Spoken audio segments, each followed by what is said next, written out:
YOLO Composing Gloves here, and today we're going to be answering a question. They didn't actually even give me words for this one because I guess it would have been too wordy. So they gave us this little diagram here, and they said, here's the scenario, find the question mark. And as you can see, our question mark here is H. They say, find H. If you find H, congratulations, you're good at physics. And so they said, okay, well, we got this spring here, and they give us a K. And they also say, well, the natural length of this spring has been compressed by 60 centimeters. And we go, oh, okay.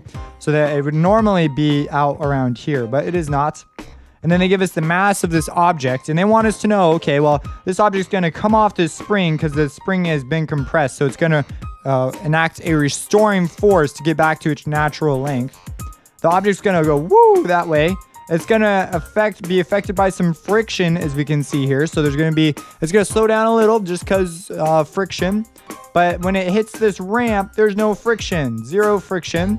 And they want to know, how high up this ramp can it go? And then obviously things like gravity are going to take energy away from our box. And that's going to cause our box to eventually stop. Oh, and there is, I guess they do have it. They do have a little question. What is the maximum height an object can reach on the ramp? So, without further ado, we say, okay, well, we can't use this diagram because it was given to us and it's missing vectors and things. So we got to remake our own, but it's good to take an account of everything we were given before we do that. So we say, okay, we were given a value for K, a value for M, so our mass. We are also given our displacement, X, the distance that it's on the first surface. So it's on the first surface for 10 meters. And then we have here mu1, mu2, which is, mu2. Look at that. And then we also have to be determined. What is the height? And actually, I think I did this one twice. Can't remember. Yeah, I did do this one twice. So what is the height? So we have a free body diagram here, right? And this is my version. This was the one that was like on the paper, this top one up here. This one is my more physicsy version. So we have a free body diagram, and we have here our spring with a compression.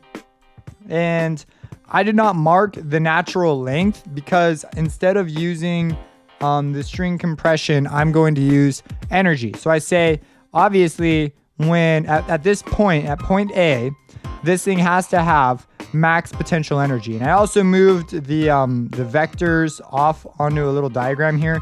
There's a normal force, gravity, and then some friction resisting us. And magnitude checks became less important with energy problems. My teacher just cared less. So I was like, okay, cool. Don't need to sweat about making these look exact anymore, as exact. So we say, okay. And then I also define my positive directions. And I also drew some arrows just showing which way things were going, so I had a better grip. And so I say, okay, well, this is D, this distance here. And I say it's gonna go through this, but it will have max potential energy before. And then at the end, so it's gonna go here, and then at some point it's gonna stop on this ramp, right? And so I say, well, when it stops, the velocity must be 0. And we will have a point where it has reached more potential energy, only now it is gravitational potential energy. So ideally, you should be able to, since the law of conservation of energy, the elastic energy should equal the gravitational potential energy, but we had this little resistance here, right? As we were getting to our ramp. And so for that, we just say, well, it's going to be equal to the gravitational energy plus friction. And so as long as we just include friction on the other end, we should be okay. And the gravitational potential energy contains the variable height. And so we'll be able to hopefully solve from height using this. I also included a little level of reference, which is something you need to do for when we are going to solve for friction. Because for friction, we're actually going to use the work done by friction as a dot product, which is going to involve an angle, which requires a level of reference. So these are all sort of things that go on in my head as I'm drawing this diagram. I'm like, okay, cool. Got our diagram. Come over here. Let's do some equationing. And so, one note, I labeled these things as point A, point B. So if we come over here, we say, well, I've got energy at point A and energy at point B. And I say, well, they're equal to each other. So the potential elastic energy, which is this little subscript E, is equal to the potential gravitational energy plus the work done by friction, which hopefully should make perfect sense. So we say, okay. And notice that it's WF sub K. So this is the force of friction. It's kinetic friction. So it's a subscript K on the F. This is not just friction itself, like F sub K. This is the work done by friction. And it's in absolute values because it needs to add to our gravity, because if it was not in absolute values and we had negative friction, we're going to wind up with more energy than what we started with, which makes way less sense unless we like missed a piece. So we say, okay, this is what we got going on here. So we say, all right, well, U sub E has a definition. That is 1/2 kx squared, where x squared, of course, is the displacement, and so on and so forth. So we have 1/2 kx squared, and we say, sweet, that's just a straight up definition. And we actually have all these variables, so we're good. But then we go over here to gravitational, and we say, well, that's our mass times acceleration due to gravity times the height. Height's what we're looking for, and we have mg. So we're actually solid with this too. However, not solid with our force of friction. We do not have this. And so we say, well, what is the definition of the force, the work done by the force of friction? We say, well, that's a dot product. And it is the force times the distance the force was used over. And there's also this cosine 180. That also comes from the dot product. You could see that in my overview of my entire mechanics class in like an hour and a half or something. I cover most everything. And so we say, okay, so moving on down here, well, we say F sub K. Now we do know what F sub K is, right? That's whatever the coefficient of friction is times the normal force. So we look over here, we go, what we call our normal force? So we just called it N. So we're just going to call it N. So we say, well, that's just mu. I put 1 since there were 2 coefficients of frictions, but you know, in this case, there's only really 1 because the other one is 0. So we say mu sub 1 N D. Now this is negative, right? Because it's the opposite, but our work done to the force of by the force of friction is in absolute values times. So this negative is more of just like a decoration, really, because this isn't going to be there in the end.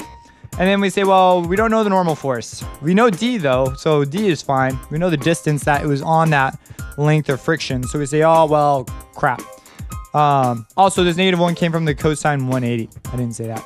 So we say, all right, well, we can get the normal force from the y, because we say, well, where is the normal force? We say, well, it's on the y part of our equation. So we say, well, let's set up an xy. And we don't care about the x, but I set it up anyway. So here's the x. And then we say, we do care about the y. And we say, well, the normal force is opposing gravity, and we defined up as positive. So that means that it's going to be the normal force minus gravity equal to 0. Normal force equals to gravity. And we say, super duper.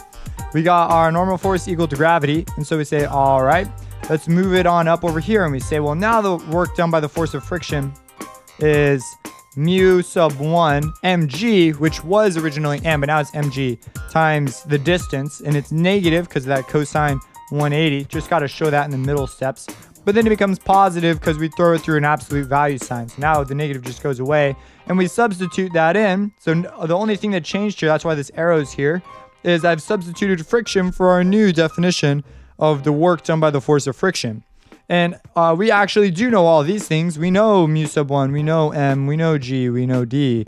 So it's like happy day, party all around. Let's all go play ticket to win it or something. I don't know. And we say, all right, let's look at this. We got to get h though by itself still. So we pull some math moves, subtract this piece, and then we divide by mg to get h by itself, and you wind up with h. So this is the expression that we could plug our numbers into and gain whatever the answer is. We'd be like, oh, well, it can go this high if it was compressed by this much and whatnot. Then you would be able to say what the maximum height would be. Doing a lot of problems like this has really sort of messed me up as a person. Now I look at like bookshelves and I'm thinking things like, I wonder what the maximum number of books I can put on this shelf are before the shelf will break.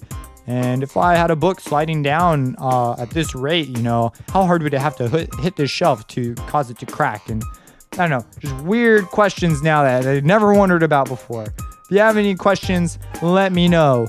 Subscribe and have a blessed day.